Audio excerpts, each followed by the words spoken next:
ఏంటి అవి? పువ్వా? పువ్వ కమ్మల? అవునా?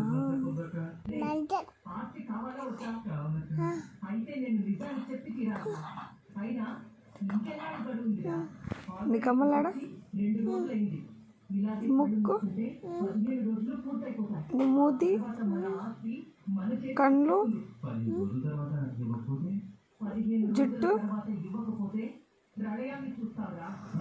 చెవులు, మెడ, మెడ మెడ మెడ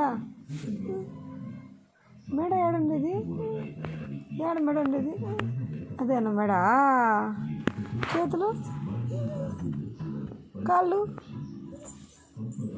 అవేనా? నడుము, నడుము నడుము అదే. అమ్మా, తీతులు, తీతులు, నాలుక. అరే నీకు అన్నీ తెలుసా?